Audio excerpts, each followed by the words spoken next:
Hey friends, welcome back to Anks English. I'm Alice. And I'm Ema. If you're new here, this is where we talk about life-changing ideas and help you upgrade your English naturally through real emotional conversations. So go ahead, subscribe, like, and don't forget to comment below. Today's topic might just change how you look at food, energy, and even time itself. Oh, that sounds deep already. We're talking about something that sounds simple, but has transformed lives, intermittent fasting. Let's start with a question, Ema. What's the longest time you've gone without food? Haha, not by choice? Maybe when I overslept and missed breakfast and lunch? But it wasn't intentional at all. I was just cranky. I get that. But it's funny, what if I told you that choosing not to eat for a certain window of time could make you feel more focused, energized, and even happier? That sounds counterintuitive. But honestly, I've heard people say that. One of my friends used to snack all day. She switched to intermittent fasting and now she's glowing. More energy, better sleep, even clearer skin. That's the power of it. And here's the wild part. It's not just about eating less, but when you eat. Right. The idea is to eat in sync with your circadian rhythm, right? Exactly. Your body has a clock, a natural rhythm. And when you eat late at night or constantly snack, you mess with that system. Okay, let's nerd out a little, just a tiny bit. There was this study comparing two groups of people who ate the same calories. One group ate in a restricted window like 8 hours. The other group ate all day. Guess what? Let me guess. The time-restricted group lost more fat? Spot on. They burned more fat, kept more muscle. Why? Because fasting gives your body time to tap into fat stores instead of just using quick carbs all the time. Plus, it activates something super cool, autophagy. Such a fancy word for something so natural. It's like the body's cleanup crew.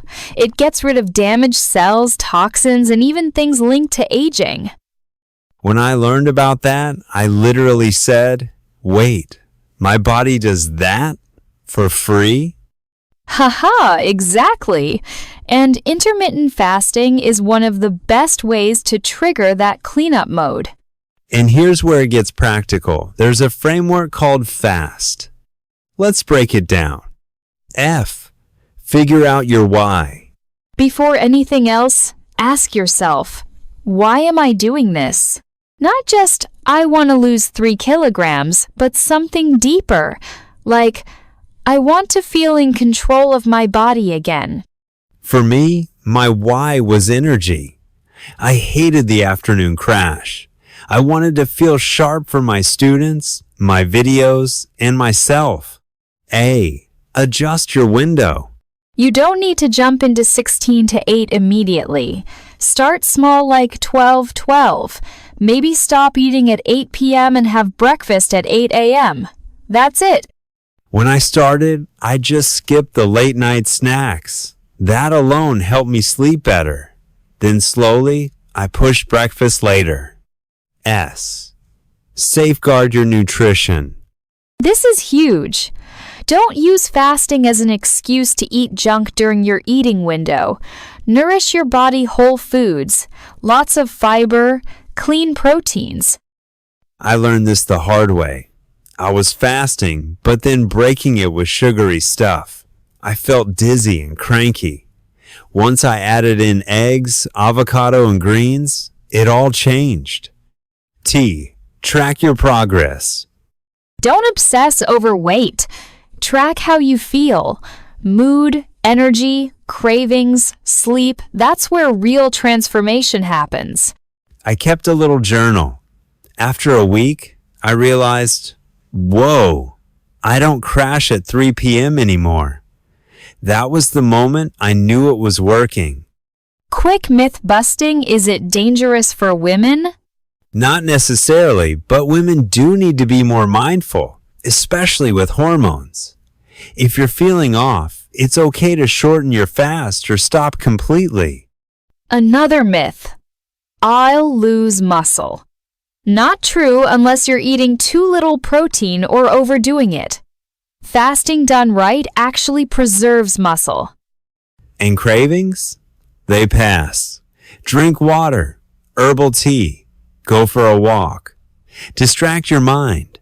The first few days are the hardest, but then it gets easier. So, what's been your biggest lesson from fasting? Honestly, that I don't need to eat just because the clock says so. I started listening to my hunger cues, really listening. That's powerful.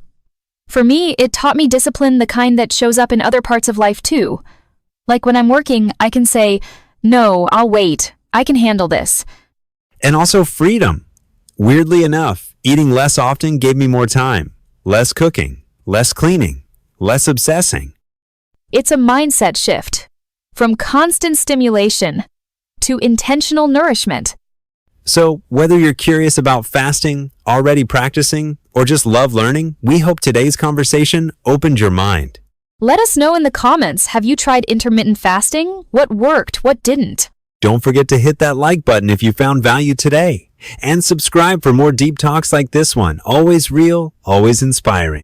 You've got this. One step, 1 hour, one small shift at a time. Thanks for listening, and we'll see you in the next episode of Anx English. Bye-bye.